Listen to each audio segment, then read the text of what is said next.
Hey everyone, I'm welcomed today by the Reverend Carissa Sully, who is one of the, I got the title right, the National Consultant for the Uniting Church in Australia's Assembly Resourcing Unit. Welcome, Carissa. Thanks for coming along. Thanks, Liam. Good to connect with you in this way. So the reason we're kind of doing this, or one of the reasons was you're going to be part of what will have already been up, our live stream service for the churches in the Northern Harbour, this Central Coast in Sydney, or New South Wales, I should say.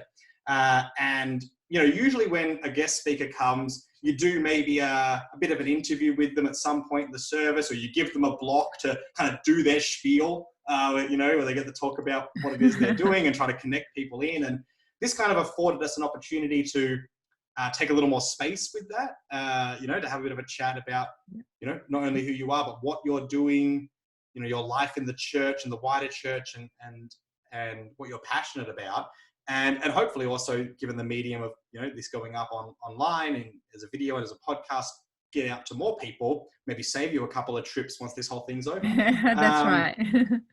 So I guess maybe we'll start just a bit with you, just, a bit about who you are and, what are the few couple of key things you'd want people to know about you, Rev?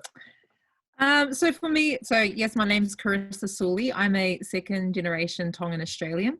So I was born in Manly. So I am truly a Manly girl. Like Manly's my home, even though I don't live on the Northern Beaches right now. But from the age of 5, I grew up in New Zealand. So at different times you'll hear a bit of a New Zealand twang that will come through my voice, through my accent. But then I came back in 98 back to DY and have continued living life and creating a family. I'm a mother of 4 children. So I have 2 young adult children. So my oldest is, what is she now? 21.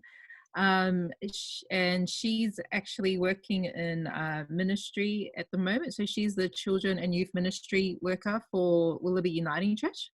So part of Sydney Central Coast Presbytery. And my second daughter is 19. And then, so she's doing study at the moment. And then my third daughter, I'm trying to remember, she's 14. So she's in year 9. And then God has this funny sense of humor that I think is not funny. We have a 2-year-old son as well, which is crazy because you've got the 21-year-old and the 2-year-old. So my life can go from having deep and meaningful conversations to goo goo gaga, and jumping on the trampoline. So it's life for me right now. So married to Langi, who is a first gen Tongan. So we're currently living on where are we living now? We're in the Sutherland Shire area. What else is there? So I'm currently working as one of the national consultants for the Assembly, which I'll talk a little bit about my role later. I think what else is there about me? I have a passion for working with youth and young adults, but also within the multi-cross and intercultural space. For me, my passion is that area. How do we continue to build bridges between the different generations and how we continue to help our church know how to minister within a multicultural setting? That's a little bit about me that I can think of at the moment anyway. That's great. And I'm excited to get into conversations around the working with younger generations and cross-generationally and in the cross-cultural, intercultural and multicultural space. I'm also excited because I grew up kind of on the Northern Beaches and lived in DY for a while back in the day. And I think you're the first guest from the Northern Beaches. So I'm expecting it to be the best episode because of that. We can get really insider about DY geographics and cafes and bars later and just drive all the listeners away. Oh yeah, for sure. We'll hold on to that for a while. Well, let's talk about your role. You mentioned that. What does, because it's not necessarily right there in the name, but what does a national consultant for the Uniting Church in Australia's Assembly Resourcing Unit do? Because there's a few of you, there's a few other national consultants. So what's I mean, I guess everything's a bit different now, but generally when you signed on for the role, what was the when you answered this call, what was it about? Yes. So I came into a new restructure of the assembly, where there was a season where we had executive directors for different ministry areas, and so part of the restructure that I came into was they created the assembly resourcing unit, and they called 3 national consultants. So I have 2 other colleagues who have the same title, and they decided that we would be like a multidisciplinary team. We would be a project-based team who would resource the church in different ministry areas. So each of us will come with different areas of expertise. And as projects came in or as the needs increased within the life of the church, we would respond as a team. And so the areas of expertise is, multi and cross-cultural ministry, discipleship, social justice. How do we continue to walk with our first peoples as second peoples? We also have other roles within our unit. We've got a theologian in residence. We also have a covenanting consultant, as well as our associate general secretary, whom I report to, and admin staff as well, and a comms and resource officer. And so I guess part of our role, as I said, is project-based, and it's responding to the needs of the church. And so we respond through collaboration with our synods, even within the local church, national conferences. So I'm not sure if people are aware that within the Uniting Church, we have 13 national conferences, and they are spaces where migrant communities can gather nationally, and they can share resources, or they can talk about some of the issues and some of the joys of being in ministry, and how they can share across the different presbyteries that they come from. So yeah, that's like some of the work I do. That's great. Is there a particular resource or response that you think has been, that people should know about that maybe they wouldn't, that you'd like people to get their eyes on? You mean in terms of a resource? Yeah, anything that you guys have been doing that you're like, this was cool and it responded to a real question, and I think people might want to check it out. We can do some more plugs at the end. Let's just throw one in now. Yes. The one for me that comes out off the top of my head, and is one that we continue to develop, is this resource. It's a intercultural and intergenerational resource, which at the moment the name is All of This Is Us, Church and Culture. Churches have been asking, how do we minister to a multicultural church? Like we keep turning out these beautiful statements, 1985, we are a multicultural church statement. But we're finding that more and more as the church puts out beautiful statements, beautiful working papers, ministers and ministry agents are not well resourced. Right? They get called into a congregation or into a certain ministry setting, but there's no resource to help them continue to minister. What are the cultural awareness workshops do we have out there, or resources we have out there? Some congregations may have second and third generation migrant young people. How do they minister with them when they are living between 2 worlds? And so this resource that I've developed through the resourcing unit with my colleague, Reverend Dr. Apoi Ting, who's based in Melbourne. So he's one of the other national consultants. We've created this workshop based on experience, based on theology, also based on our own research, and how we continue to bridge the gap between the different between the generations, but how we can better resource our leaders so that they can do the work that God's called them to do with the resources that are on hand for them. That sounds exceptional. So we'll link. I'll link to that, or put more info that below in the show notes so people can check it out. That sounds so important, and actually touches on some of the questions I wanted to ask you today. So that's good, because so I was listening to, when I was doing a little research. I was getting things ready.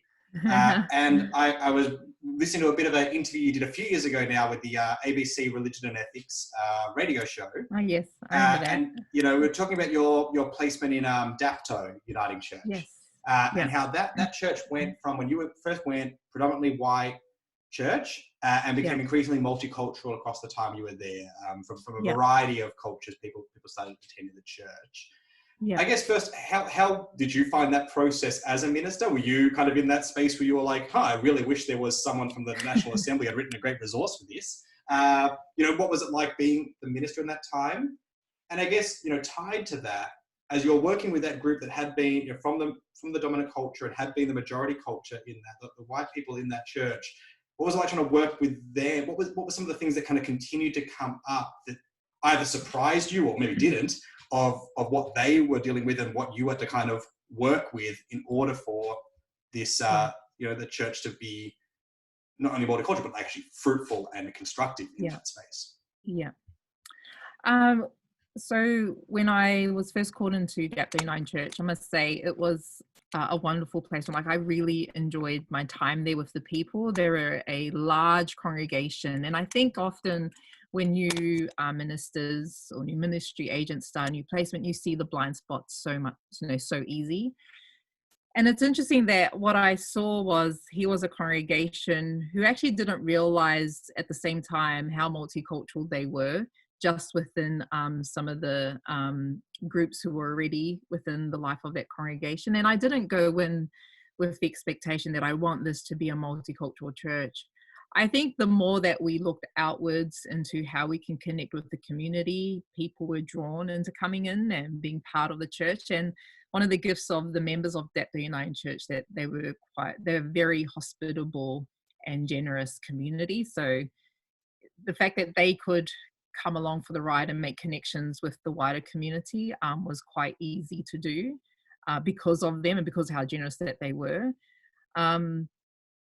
But I guess for me, I was fortunate that when I had gone into the role as the minister for Dap Uniting Church, I'd previously worked as a cross-cultural consultant for New South Wales ACT Synod. So my learnings from there had actually helped me to make connections with people who weren't from the dominant culture.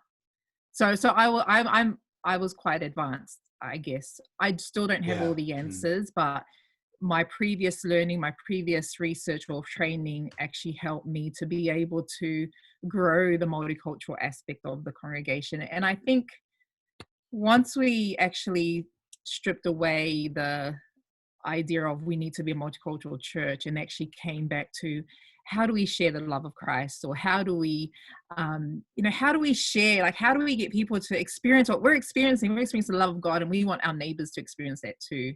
I think when that came in the forefront, then being a multicultural church or how we minister to multicultural church came later, if that makes sense. Yeah, totally. I think that's really a helpful framing. Thank you for that.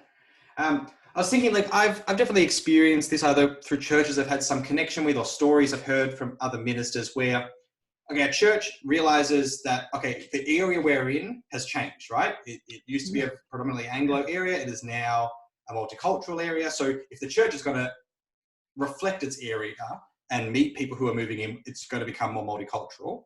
And there might be some people in the church who are very keen for that. But there's sometimes, various attitudes and prejudices that are held in places, and sometimes unconsciously, right? People don't even are aware of, that the things they are saying, are offensive, right?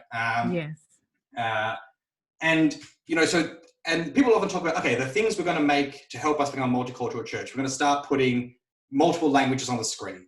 We're going to start looking to have maybe, our passing the peace in different languages, or, the important changes to the liturgical, the aesthetic space, but there hasn't been the address of that, some of those underlying assumptions and beliefs. And so that if anyone who is from a different culture comes in, they're not exactly entering necessarily a safe space where they are going to encounter the love of Christ through the interactions with those people there. Have you had any thoughts from your work in the Synod, work at Dapto, now work in the Assembly, of how you begin those kind of addressing some of the more underlying stuff before jumping to the aesthetic, liturgical decisions up here? Yeah. Oh, no, definitely. So, I always get asked all the time, so how do we minister? What are we doing wrong? Like, what do we need to do to better minister in this multicultural setting? And to be honest, Liam, it comes back to relationships. And I'm telling you something that you already know. Often we underestimate in the church how important it is to actually grow our relationships with each other, grow relationships with God, and with our neighbors. It comes back to taking time to grow the relationships. And like, before we can even look at the aesthetics of changing, the multiple languages, it's actually about not only the minister getting to know the refugee family that's walked in through the doors, but how does the congregation itself extend the generosity and love to take time to want to get to know them too? So I do believe it comes back to building relationships and getting to know the people. But like that would be key before I can give you a framework, I mean, I guess if I was, is that all right? Like that, no, I think that's great. I think relationships. Yeah, I think, having friendships, across cultures, is such a, genuine friendships that aren't, tokenistic or anything like that. But like that is an important space to start. And I was thinking even, the other part of your passion being that youth and young adults thing is like churches often wondering about, okay, how do we, grow younger? How do we make those connections with the youth? Like, again, relationships, chat to people about who they are and how school or uni or work is. And, after that, that should at least be, somewhat of an established rapport before the question is, hey, can you run AV on Sunday? Yeah, that's right. Can you read the Bible? That's right. And plus part of the relationship building, as you're getting to know someone, you're getting to hear people's stories. And when people feel like they're heard, they feel like, hey, I do have something to offer. I want to ask one more question on this topic of the multicultural and cross-cultural ministry thing. You mentioned earlier, in 1985, a beautiful document was released. We are Uniting Church in Australia. We are a multicultural church. At the time, it was probably as much descriptive as aspirational. There's a sense of it. And I'm wondering, we're 35 years on. As you say, there are 13 national assemblies, representing different cultures or different nations or language groups, as the most recent, the Spanish-speaking one. So there's that. There's, plenty of ministers from all different cultures. On any given Sunday, you can find Uniting churches worshipping in various languages, various cultural styles. But I guess the question is, how much have we lived up to this promise, lived up to this declaration, if we think not just about these that space has been made for various monocultural expressions, and going beyond, how much can we point to actual expressions of multicultural or intercultural, cross-cultural churches, and witness and discipleship, under a Uniting Church banner? You're too good a guest not to kind of put this question to. So that was Oh, no, totally. It's a great question. And to be honest, it wasn't until I was fortunate enough to represent New South Wales ACT Synod at a research conference last year in Ohio. And the conference was with Ohio University with Professor Corey Edwards. So she's the head of the sociological department. And so she did a 5-year research in how do we minister to they don't use multicultural, they use multiracial, a multiracial church. And it wasn't until I attended this conference that I realized how far Australia has actually, how far the Uniting Church has actually moved forward in this space. Sitting around sharing with white American pastors or black American pastors, and seeing how behind they are, before they can even touch the church, their society itself, colored people are still trying to find their mark in society. But at least for us as a nation, there are opportunities for people of color. It may not be a lot, but at least there are opportunities. And then when I come back to the context of the Uniting Church, we actually have come a long way. We at least ordain people of color, and they are recognized within the Uniting Church. We at least give space for the migrant national conferences that we have. We are saying as Uniting Church, we support, our migrant congregations to gather and speak in their own language. We at least, as you said, we all, we do have people of ordained ministers from different migrant communities. We even have women in ministry, which for a lot of the migrant communities, it's quite a male-dominated, culture, or it's a male-driven ministry. but we still, so because I want to acknowledge that as the Uniting Church, we have come a long way, and we have made some positive steps in how we include people of color within our ministries. But I think our strength, no, our strength has been the monocultural models of ministry. We are very strong in being a monocultural church. Even though we declare that we are a multicultural, we still have very strong pockets of monocultural congregations. But I think as we move into the future, you know, with second and third generations rising and our young people rising, maybe they will be the generation that leads us into how we truly be a multicultural congregation, right? That people can walk into the church and you know, the sign on the church won't just say it's a Tongan congregation, but will just say, you know, it's DY Uniting Church or whatever it might be. Do you know what I mean? Like, Yeah, it doesn't need to be a specific culture. Yep. So I believe the next generations will help us take us there. Yeah, but we still have a long way to go. We're not there yet. Like, you know, we're still, as a church, from what I see, there's still, you know, it's the white dominant culture, you know, that are sitting on all the committees, that are all on the leadership, right? But for me personally, Liam, like the fact that I am in a National Assembly role as a young Tongan woman, for me, when I was called into that role, and I was like, wow, they're going to call a Tongan woman into this national role. You know, I think the church is really serious about making change, you know, so yeah, we've come a long way. So we should celebrate that too, but also look at how we can continue to truly be the body of Christ, regardless of culture. Great, thank you for that. That's a really helpful response. So thinking about the youth and the young adults, then, you know, as they're going to take, you know, keep pushing us forward and thinking about the next stages. You know, you mentioned you've got you know, the 4 kids, and one of them who's very much involved in the church, and you're thinking about your work with youth and young adults, you know, throughout your ministry life and continuing. I guess what are things that you have learned or are continuing to learn from talking to the young people about church and life and the society that we're all living in? What are some of the things that, you know, you personally have been learning? So I think that's, you know, so often the, you know, yeah, what is helping make you the expert that we're calling on in the church from hearing from those people? I guess for youth and young adults, and I'll speak from a migrant perspective, you know, a lot of our second and third generations, they grow up in communities, you know, they grow up in the church and are very loyal. They are loyal to the church. They are loyal to their families.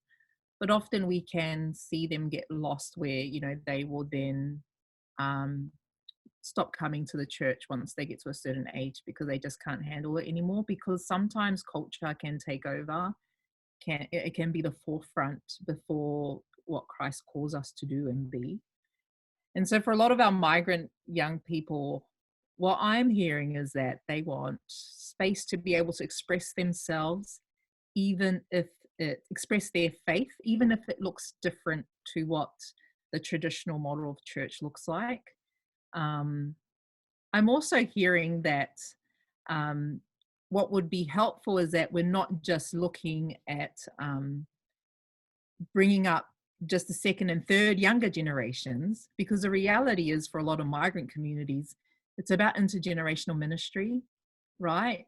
We could send all our second gen to like a national event like NIAC or NCYC, and it's an amazing experience for them, right? But the reality is they come back to their home church where a lot of the first gen are still in leadership, are still in power.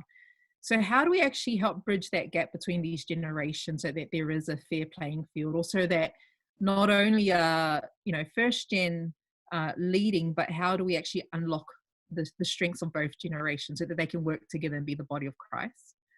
And so particularly for migrant communities, because they already do everything together, like you may see, Liam, you know, like, you know, if there's birthdays, like they're all together, or if there are funerals, they're all together.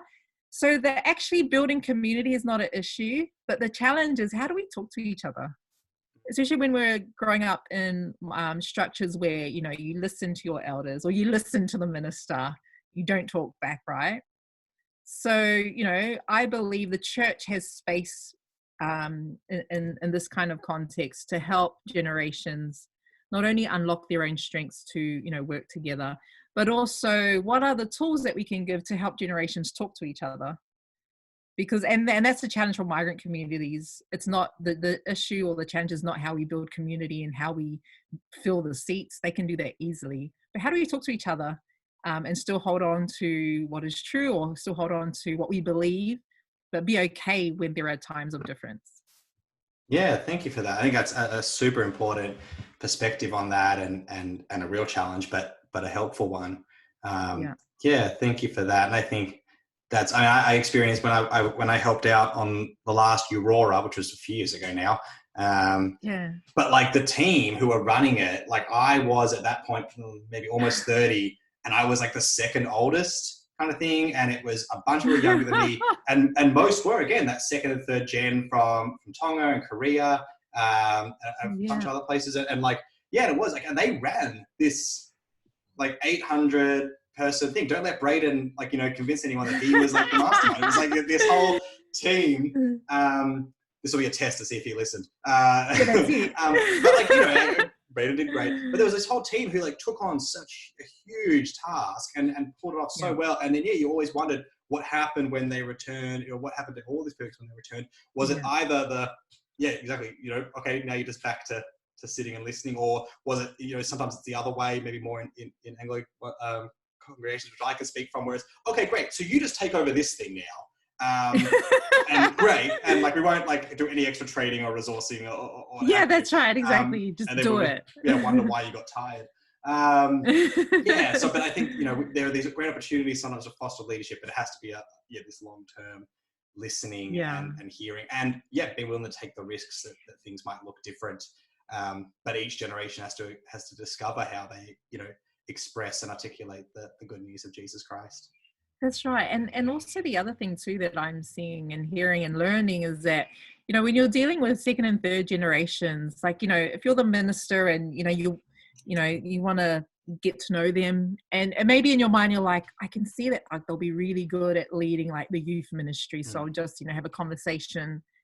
And then as you begin to build relationship, sometimes as a leader, we think, no, we just want to concentrate on the youth stuff. Like, I don't want to hear about everything else that's happening. But when we actually begin to build relationship with second and third generation migrant young people, don't expect to just pull one tapestry and you're like, no, we're just going to talk about youth ministry. Because as soon as you pull on one, they will actually give you other tapestries of their life, right? And so often leaders are like, oh, no, I just want to talk about youth ministry. But you'll get, a whole outpouring of, well, this is actually what's happening for me economically, or psychologically, this is also what's happening for me. And so if we want to embrace our next generation, then know that we need to embrace the whole being of our, next generation. It's not just their gifts for youth ministry. I hope that makes sense. Oh, that's a word of truth. I love it. Okay, so we're coming to a close in this conversation, but obviously one of the main topic that everyone's talking about is obviously how COVID-19 has changed everything.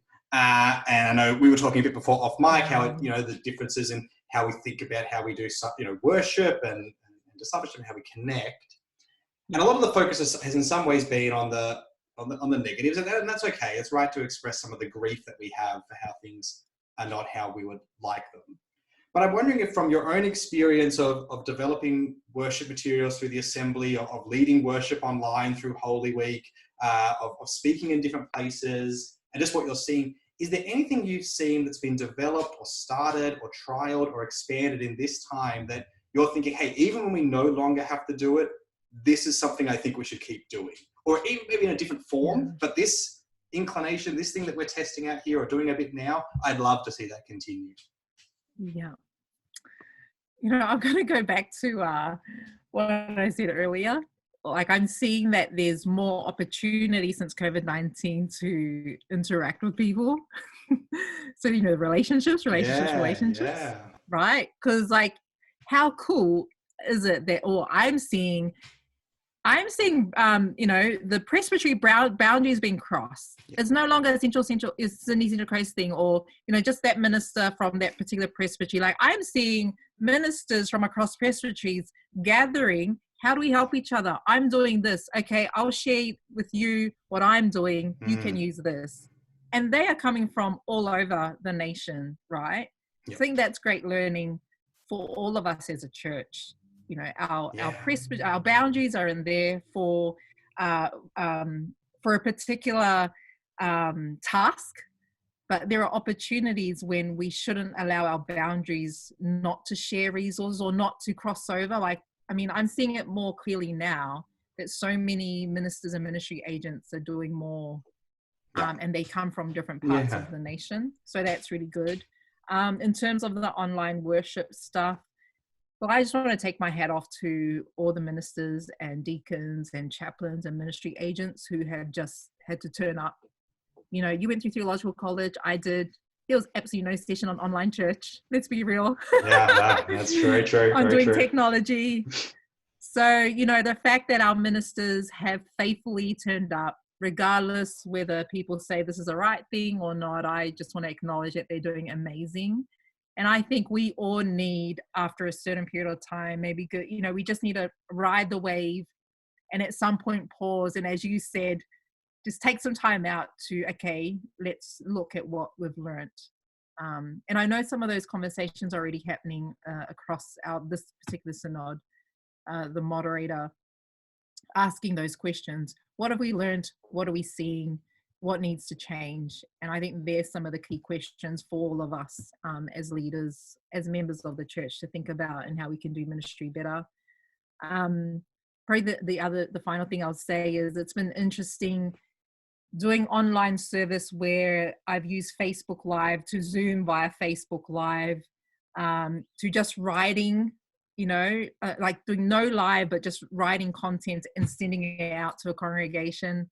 I don't think it's about, I guess I don't think I've discovered yet which way is better, you know, which has been the best platform. But what I have heard a number of times from the local people, it's always like they said to me, oh, I love what you're doing, or thank you for this. We just want to see the person, like, oh, we weren't really interested in like the bright lights or, you know, the fancy slide that showed up on the live screen. And so for me, like, that was really humbling because I'm like, yeah, people want connection, right? Yeah. They want connection. And now is a time for us as a church to think about how do we look at our connections? Like, as you know, when our internet connection sucks, our live stream will not go well. Yep. So I think this is an opportunity for all of us as a church during this COVID-19. And if I could use the language of COVID-19, what is essential and non-essential in our ministry? Like, now's the time to name that and explore different ways. Yeah. Who are the people we need to connect with, and what are the connections that need to be made, regardless of what platform we use? So, yeah, that's some of my musings over the last couple of weeks. They're great musings. Thank you for that. So, Carissa, thank you so much for chatting to us, and hopefully, you know, thank you not only from those from the Northern Lakes Uniting Churches of Warrnambool, Wyong, Tukley, and Mannering Park, but to anyone who is watching this, thank you for your time. Is there anything you want to draw people's attention to, you know, from the assembly or from anything that you just want to, like, you mentioned before, obviously the great All of This Is Us resource, but is there anything else you just think, hey, keep your eye out for, or check out this thing?